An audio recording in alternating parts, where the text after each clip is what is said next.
My stepdaughter called me a homewrecker, so I walked out quietly.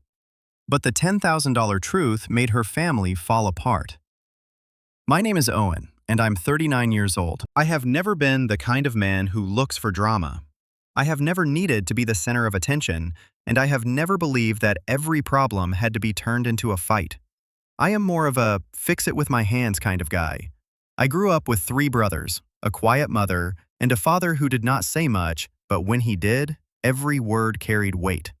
You could say I was raised to value peace over conflict and patience over pride. So when I met Angela, it was not some grand romantic whirlwind. It was not fireworks and reckless promises. It was a steady, slow burn. She was kind, warm, and grounded.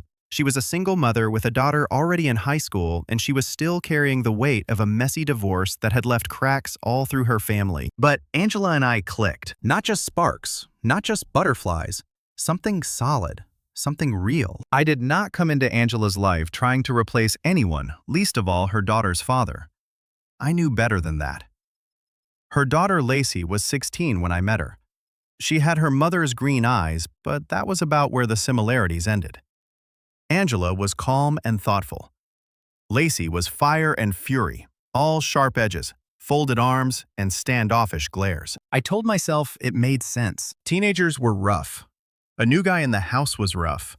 Her parents had divorced just a year earlier, and of course, she was going to be suspicious.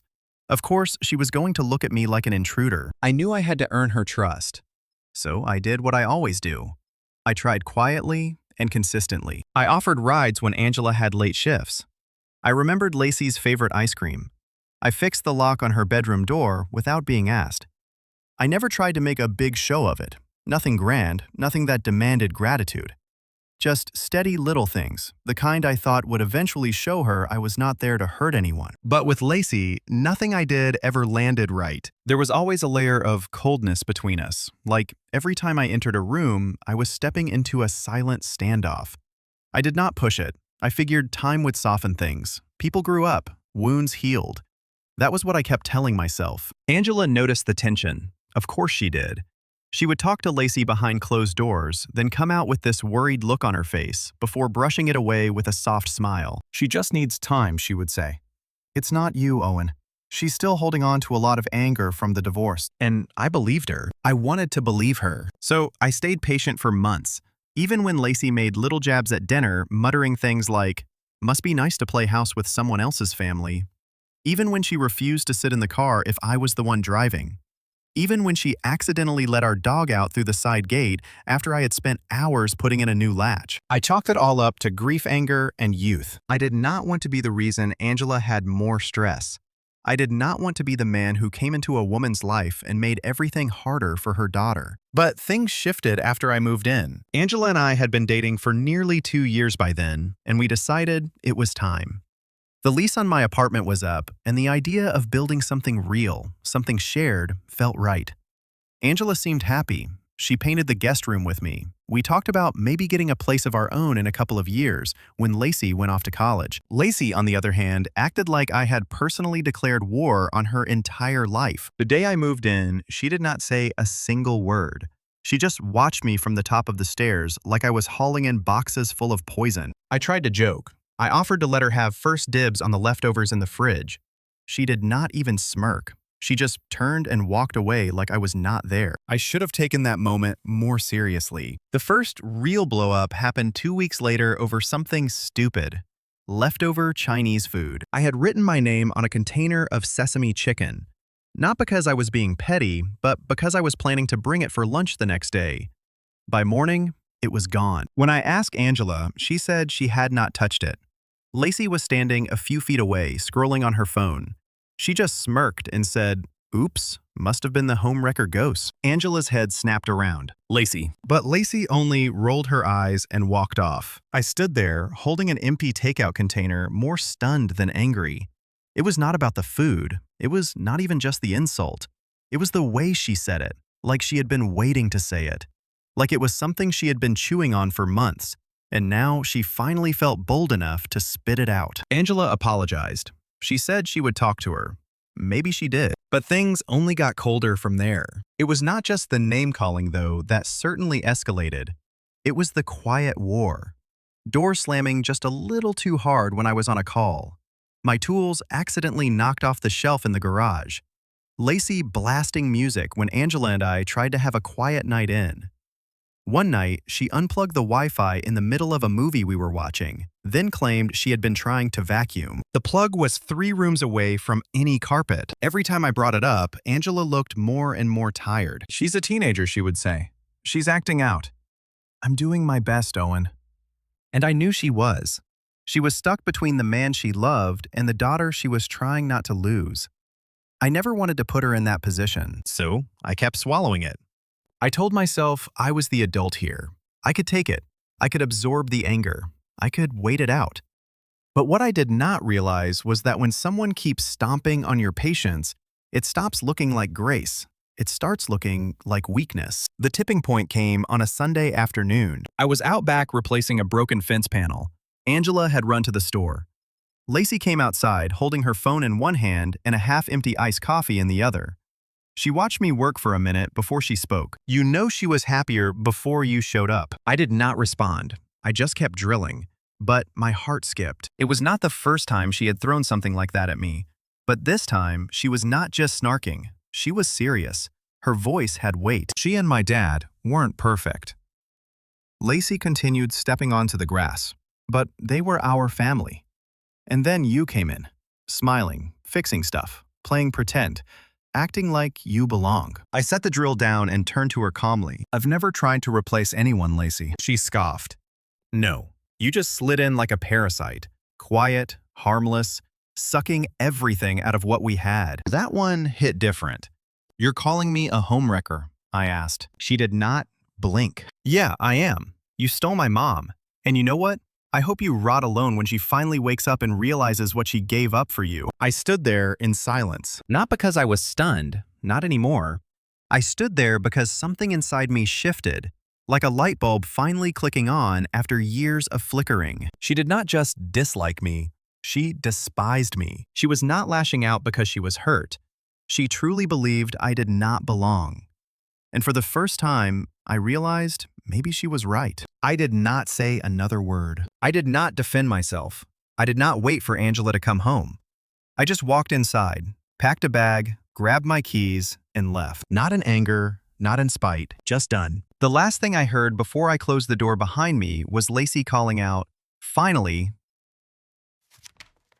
But what she did not see, what she could not have predicted, was the look on her mother's face when Angela returned home to find nothing but a single note on the kitchen counter and an empty house. That was just the beginning. Angela called me 17 times that night. I let every call go to voicemail. I was not doing it to punish her. I was not trying to make a statement. I just could not answer. I was sitting in my old truck in a grocery store parking lot trying to make sense of everything. I had driven without thinking past the city limits, past anything familiar, until the sun dipped low and the ache in my chest grew louder than the hum of the engine. I did not cry. I am not really a crying kind of guy, but I stared at my hands gripping the wheel and felt more hollow than I ever had in my life. Her first message was panic. "Owen, where are you? Are you okay? Please call me." The second was confused. "Did something happen? You didn't say anything. You just left." Then the third came quieter. "Lacy said something, didn't she? I'll talk to her. Please come home.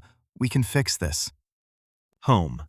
The word felt wrong now, crooked like a door hanging off one hinge. I checked into a cheap motel off the highway. I ate a vending machine granola bar for dinner. I tried to sleep. I could not. Every time I closed my eyes, I saw Lacy's face. Not angry, victorious. Angela showed up at my work the next morning. I was not surprised. She knew my schedule better than anyone. She waited in the parking lot, arms crossed, eyes red. I almost turned around and left, but something in me said I owed her a conversation. At least one. She walked up slowly like I was some wild animal she was afraid of scaring off. "Can we talk?" I nodded and followed her to her car. She sat behind the wheel for a full minute before speaking. She told me what she said. All of it. I did not respond. "I'm not going to defend her," Angela said softly. "I can't." What she said was cruel. Another pause. "But she's my daughter." I finally looked at her. "I never asked you to choose." She turned toward me, her voice breaking. "But you did. Every time you swallowed your pride, every time you let her treat you like that, you gave me the choice and I chose not to make it. Because I didn't want to lose either of you. I wanted to say I understood, but I did not. Not really. I could not imagine watching someone you love be disrespected again and again and just letting it happen. She was hurting, Angela said. So was I. We did not speak for a long time after that. Eventually, she drove away. I went back to work. The weeks that followed were quiet. I stayed in that motel longer than I should have. I spent most nights on job sites, driving back late with sore muscles and an empty stomach. I told no one, not even my brother, who I usually talk to every Sunday. I did not want pity. I did not want advice. I just wanted to disappear for a while. But Angela did not give up. She texted every few days. Updates, apologies. We miss you. She's calmed down. Can we meet for coffee? I did not answer most of them. Then came the message that made my blood run cold. She's been seeing her dad again. Lacy's father, Ryan, had not been around much in the 2 years I had been with Angela. From what I knew, he was the charming kind of irresponsible. The type who made big promises then vanished when real life got hard. But Lacy adored him, even when he bailed on her birthday. Even when he forgot to pick her up from the airport that one time. She still lit up whenever he resurfaced. Apparently, he had resurfaced. Angela told me Lacy had reached out to him. She had told him she wanted to reconnect, that she felt smothered at home, that things had been better before Owen. I was not surprised, but I was disappointed. Not just in Lacy, in Angela too. Because instead of setting boundaries, instead of reminding her daughter what disrespect looked like, she let him back in. She wants to spend the weekend at his place, Angela said over the phone. I'm not thrilled about it, but I can't say no. Not now. I stayed silent. She's blaming me too now, Angela added. She thinks I let you leave because I chose you over her. I didn't. I didn't know how to fix it. And there it was. The thing I had felt but never quite had the words for. Angela did not choose anyone. She just stood still while everything fell apart around her. A week later, I got an email. It was from Lacy. It said, "You're not the victim here. You knew what you were doing the whole time. You came into our lives and acted like you were doing us a favor, but all you did was tear things apart. You're pathetic." No greeting, no signature, just those sentences. I sat with that message open for 10 full minutes, reading it over and over, trying to decide if it was bait or a cry for help or just truth as she saw it. In the end, I did not reply. I did not even delete it. I saved it. Because something inside me had started to shift.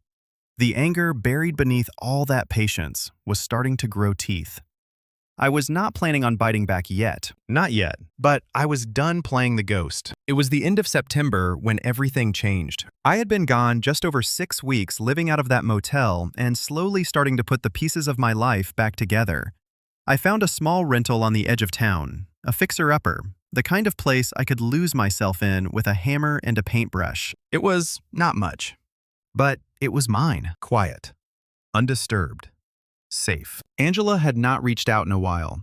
Her texts had gone from frequent to polite, then faded into silence. I figured it was for the best. Maybe she was letting go.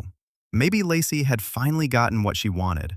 A clean break. Then came the voicemail. Not from Angela, from my bank. "Hi, Mr. Mallister. This is Dan from First River. Just calling to confirm a transfer that was initiated this morning. It's a bit unusual. It was flagged for review due to the amount and the linked external account. We wanted to make sure you authorized it. Give us a call back when you can." I frowned. I had not touched that account in weeks. It was the shared fund Angela and I had opened back when we were planning on buying a house together. Just a savings buffer, something we both contributed to monthly. We had used it for the fence, some appliance repairs, and groceries now and then. There had been a little over $14,000 in it the last time I checked. I called the bank. The transfer was for $10,000 to an account under Ryan Hayes. Ryan, Lacy's dad. I felt my chest tighten. "I didn't authorize that." Dan cleared his throat awkwardly. "Well, sir, it was initiated using your credentials, your name, from a recognized device. Unless we can prove fraud, it may be difficult to reverse." I could not breathe. I thanked him and hung up. My hands were shaking. Then I drove straight to Angela's house. I had not been back to that house since the night I left. It felt surreal pulling into the driveway.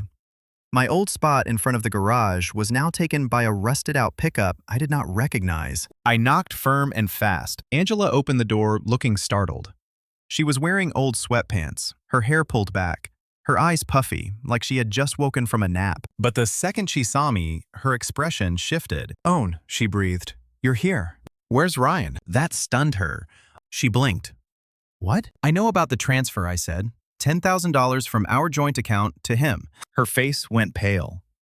"I didn't approve that," I continued, "but it was sent using my information. So either you gave it to him or someone else did." Angela stepped back, biting her lip. "I was going to tell you." "Then say it now." She looked down at the floor. "Lacy needed help." I blinked. "What?"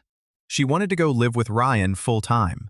She said she couldn't be in this house anymore, that it was too painful with you gone. And Ryan, he said he couldn't take her unless he had money for a better place, a car that could make the school runs. He said he would only do it if we could help." My voice cracked. "Angela, that was our house fund, our future. You let him take 10 grand to play dad for a weekend?" He promised. You believed him." Angela's eyes were wet now. "I just wanted to make things right with her." My stomach turned. "You let him in. After everything. And you let her use me to do it. She's my daughter. I was your partner." The silence that followed was louder than shouting. I saw it on her face. The guilt, the shame, but also the hesitation. The way she could not quite look me in the eye because the truth was, some part of her knew. She had known what she was doing when she signed off on it. Maybe she had convinced herself it was temporary. Maybe she thought I would not find out. Maybe she thought I would understand. But I did not. And I would not. I turned to leave. She called after me, her voice breaking. "Please don't walk away like this again." I paused at the door, one hand on the frame. "Lacy didn't just get what she wanted," I said without turning around. "She learned that all she has to do is break things to get her way. And you taught her that." Then I left. But I was not angry anymore. I was calculating. And I already knew what I was going to do next. I did not go home after that. I did not even go back to the rental. I just drove. Miles blurred past in silence. No radio, no thoughts I could make sense of. Just the sound of tires on pavement and this tight, sour feeling in my gut, like I had swallowed something sharp and it was slowly cutting its way through me. I pulled off at some empty rest stop outside of town and parked beneath a flickering streetlight. I sat there until the sun started to rise behind a wall of trees, watching the sky turn from black to gray, like a bruise healing in reverse. That morning, I called out of work for the first time in 2 years. I told my boss I was sick, which was true in a way. I did not eat, I did not shower. I just lay on the motel bed and stared at the ceiling. It was the kind of silence that does not soothe you, the kind that presses down on your chest and makes you feel like you are slowly disappearing. I could not even cry. I was not angry anymore. I was not heartbroken. I was numb. Angela and I were not married. There was no legal bond to sever, no papers to file, but the weight of it felt heavier than any divorce could have. We had spent years building something, slowly, carefully, like laying bricks one by one. I had poured myself into that house, into that life, into her daughter, and in the end, it was treated like a convenience store. Take what you want, leave nothing behind. The worst part was that I had let it happen. Every time I said nothing, every time I gave the benefit of the doubt, every time I swallowed my pride in the name of patience or love. I thought I was doing the right thing, but love without boundaries is not kindness. It is self-destruction. It took a few days before I forced myself to get up. I shaved, I took a long hot shower. I changed the bed sheets. Then I drove to my new place and unlocked the front door for the first time in days. The air inside was stale. The kitchen counter still had paint swatches laid out from when I was trying to decide on colors. There was dust on the floor and dishes in the sink. It looked abandoned, like I had left myself behind. That night, I sat at the table and pulled out my old planner. I flipped to an empty page and drew a single box at the top. October 1st. Then I started listing everything I wanted back. Not just money. Not just peace. My sense of self. My direction. My spine. I had been walking around like a ghost, watching people cross my boundaries, take what they wanted, and walk away without consequence. Not anymore. The first thing I did was call the bank again. I opened a fraud investigation and asked for every detail of the transaction. Device ID, IP address, location. I was not going to sit back and let it go. I did not care if the odds were low. I wanted a paper trail, something to point to. Next, I closed the joint account permanently. Then I called an old friend of mine, Eric. Eric was a lawyer, semi-retired. He used to be a shark before he burned out and started doing wills and business contracts instead. I told him the story. Not just the money, everything, from the beginning. The silence on the other end of the line lasted longer than I expected. "Do you want revenge?" he finally asked. "No," I said. "Not the petty kind. I just want to stop being the one who gets stepped on." He was quiet again. Then he said, "I think it's time you stop playing defense." Eric helped me draft a formal letter. Nothing aggressive, just firm. I wanted Ryan to know I was aware the transfer was being looked into and that if the money was not returned voluntarily, legal options would be pursued. We did not send it right away. We sat on it like bait. The final piece came a few days later. I got a text from Lacy, just 4 words. "You ruined everything. Congrats." I stared at that message for a long time, and I realized something. Lacy did not see me as a man. She did not see me as a person. She saw me as a tool, a wedge in her narrative, the villain in a story she had rewritten in her head where her dad was the good guy, her mother was the victim, and I was the one who had broken the family apart. That was when the switch flipped, because suddenly I was not sad anymore. I was not confused. I was not sitting in the ashes of some love story wondering what I could have done differently. I was awake, and I knew exactly what I was going to do next. But first, I needed to see one more thing with my own eyes. A confirmation. A gut check. So I drove one last time to the house I used to call home. I parked across the street and watched from behind tinted windows. The porch light was on. There were 2 cars in the driveway. One was Angela's, the other was Ryan's. And right there on the front steps, I saw her, Lacy, laughing, smiling, looking more content than she had in all the time I had known her. That was all I needed. I turned the ignition.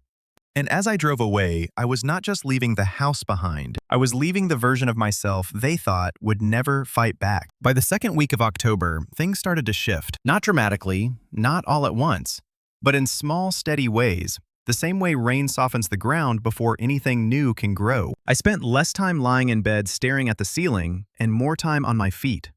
I took on more jobs, long ones, satisfying ones.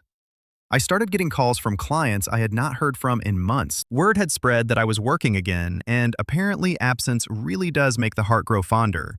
Or at least it makes people miss a reliable contractor. There was something therapeutic about demolition, breaking down old walls, tearing up cracked tiles, pulling out cabinets that had overstayed their welcome. I did not say it out loud, but every swing of my sledgehammer felt like another thread snapping free from my past. One day, I completely gutted a kitchen while listening to a podcast about stoicism, and by the end of the job, I felt more whole than I had in years. Then, something unexpected happened. Eric called me. "I sent the letter," he said, without preamble. "Certified mail. Tracked. Delivered yesterday morning." I did not even have to ask who he meant. "Ryan, got a response?" Eric said, a hint of amusement in his voice. A voicemail from a very nervous man who claims this was all a misunderstanding. I could not help but smile. He offered to pay back the full amount.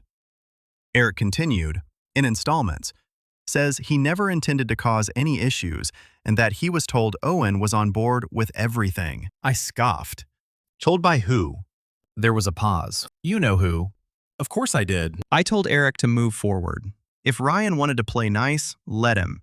I did not need to drag things into court. I just wanted proof. Proof that I was not crazy. Proof that what happened was real. Proof that I was not going to roll over this time. Meanwhile, I kept building. Not just homes. Myself. I took that dusty rental of mine and started turning it into something worth keeping. New floors, new shelves, repainted rooms. I did not go flashy. I did not try to make it look like the life I had before. This was not about rebuilding what was lost. It was about building something better. I made a home. One day, I came home from work and found a letter in the mailbox with no return address. Inside was a check for $2,000. No note, no explanation. Just the check written from an account under Ryan's name. The first installment. I did not cash it. Not yet. I pinned it to the corkboard above my desk and left it there. A reminder. A trophy. That week, I also got a call from a local contracting firm I had done work for years earlier. The owner was retiring and looking to sell the business. Licenses, equipment, client list, and all. He offered me a deal so good, I thought it was a scam at first. But it was not. He knew my reputation. He said he wanted someone with a clean name to take over. By November, I had my own company. Just a small crew. 3 guys I trusted and had worked with before. But it was mine. OM Renovations. The initials were just coincidence, but it felt symbolic. People started noticing. I was not some guy living in a motel anymore. I was the man who came back from nothing, quietly, steadily. The type who did not complain. The type who just built something better. Even my brother, who had sensed something was wrong months ago but respected my silence, finally dropped by one weekend to help me tile the kitchen. We did not talk about what happened. We just worked side by side like we used to. It was one of the most healing days I had. That night, over burgers and beers, he said, "I don't know what they took from you, but they clearly didn't take enough to stop you." I did not reply. I just raised my bottle, because he was right. Angela texted again. Twice. The first message was simple. "I heard about your company. Congratulations. You deserve it." I did not reply. The second came a few days later. "Lacy's been asking about you. She says she didn't mean everything she said. That she misses the calm you brought to the house." That one stayed unread, because I had learned something in the months since I left that house. You can miss someone and still know they are not good for you. And just because someone realizes what they lost does not mean they are entitled to get it back. I was not angry anymore. I was not bitter. I was free.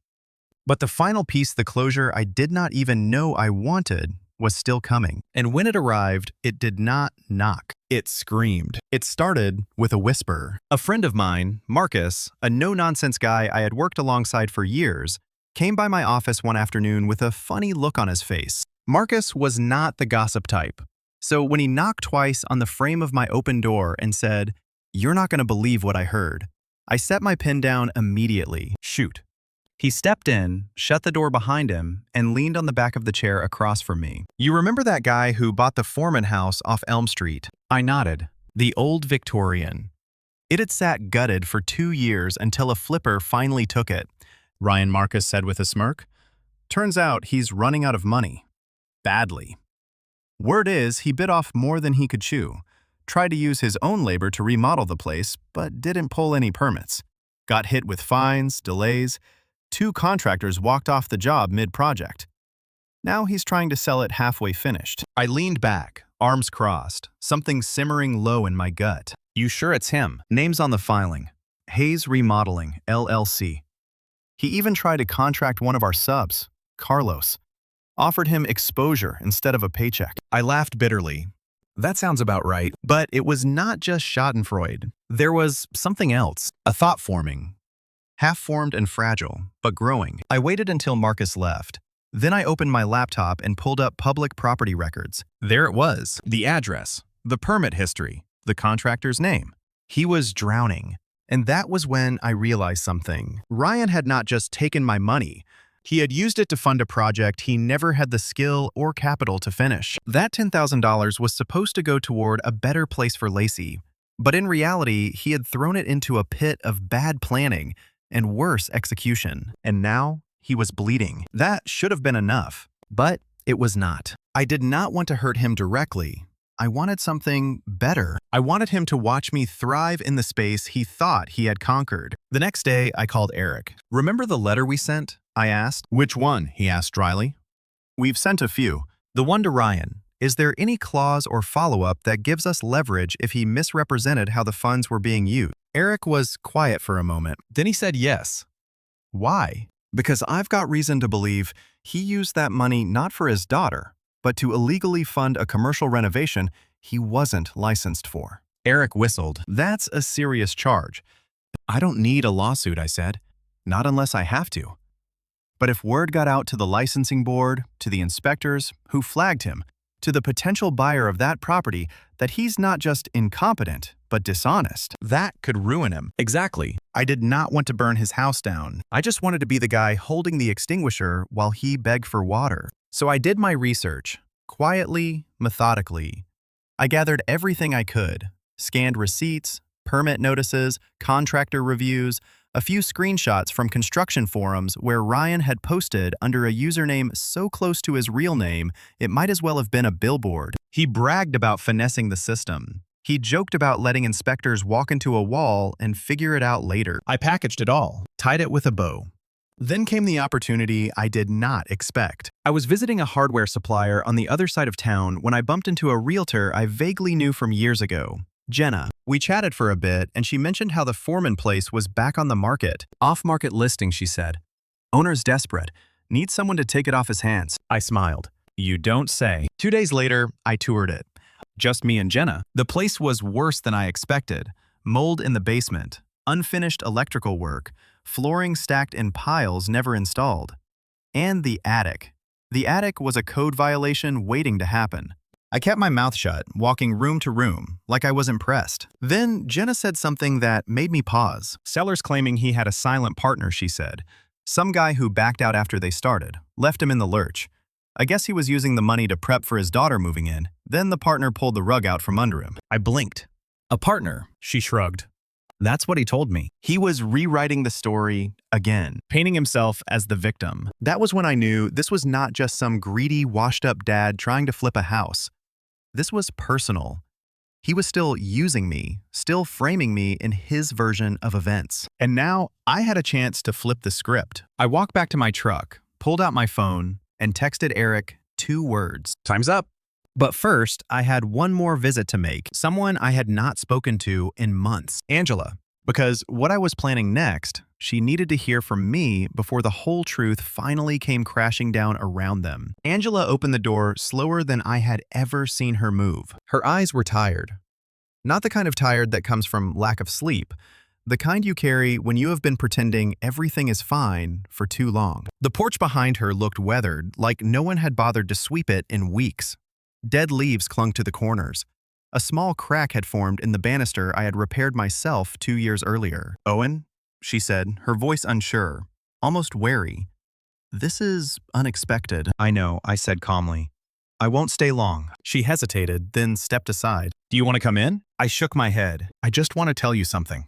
Then I'll be gone. She pulled her cardigan tighter and crossed her arms. Okay, I met her eyes. You told me once you didn't want to lose either of us. That you were just trying to keep things from falling apart. Her gaze dropped. I remember. Well, they did, I said. And now that the dust has settled, I want you to know something important. I don't hate you, Angela. I never did. She looked up again, and I could see the storm behind her eyes. But I'm done being quiet, I continued. Your ex took money from me under false pretenses, and now he's drowning in a house project he never had the skill or resources to finish. You probably knew that.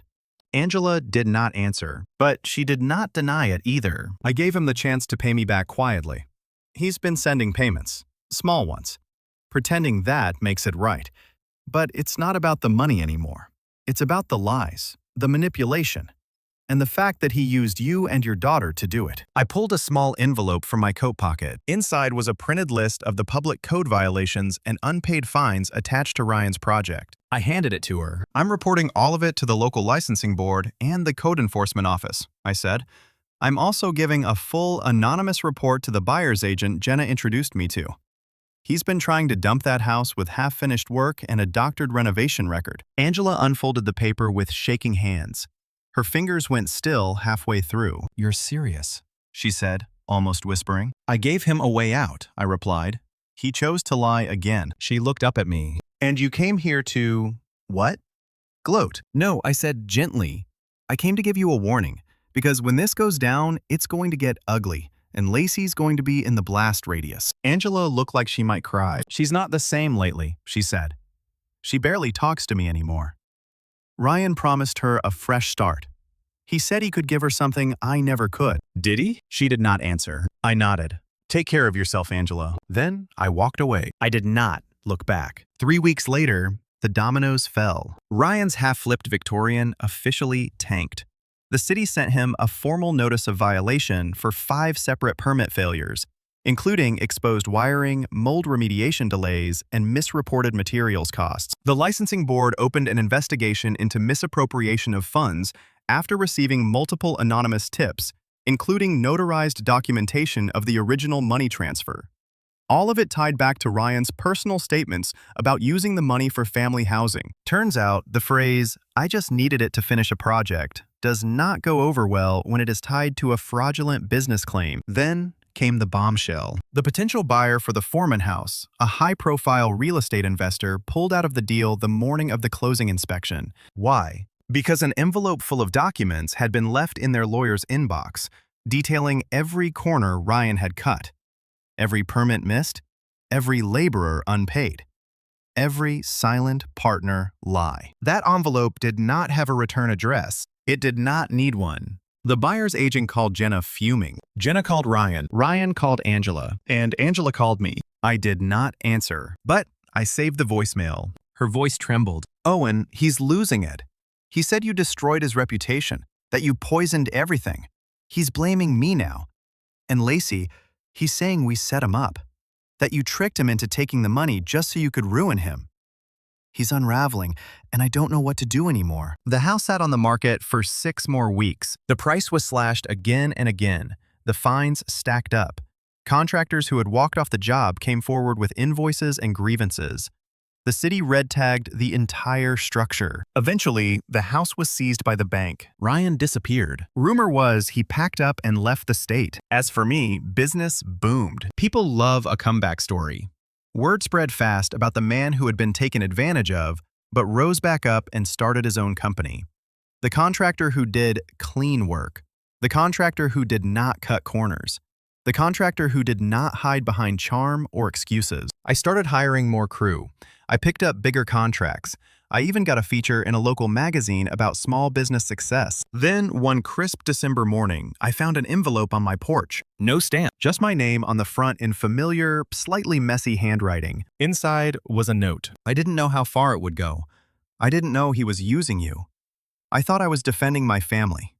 I'm sorry. Underneath it was the original check, the one Ryan had sent me, still uncashed. And scrawled in the corner in blue ink were 2 words. Keep it. It was not signed, but I knew who it was from. And for the first time in months, I smiled. Not out of victory, not out of spite, but because the silence, finally, was mine. The fallout came fast, like a storm nobody saw until the sky cracked open. After the house was foreclosed, Ryan tried to file for bankruptcy, but the paperwork stalled when the licensing board issued a formal inquiry into his remodeling business. Turns out he never should have been operating under that LLC to begin with. It was expired, unrenewed, and uninsured. That opened the door for an avalanche of legal consequences. 3 unpaid contractors banded together to file a civil claim. One of them had been injured in a fall because of an unfinished stair install Ryan never reported. The court ordered a lien against anything Ryan still owned, which was not much. His truck was repossessed. His tools were auctioned off. His name was blacklisted from almost every reputable real estate and construction group in the county. Last I heard, he was living out of a rented basement suite 2 states away, doing odd jobs for cash and still blaming everyone but himself. Angela stayed quiet through it all. After that last voicemail, she never reached out again. I suspect she knew any apology now would be too little too late.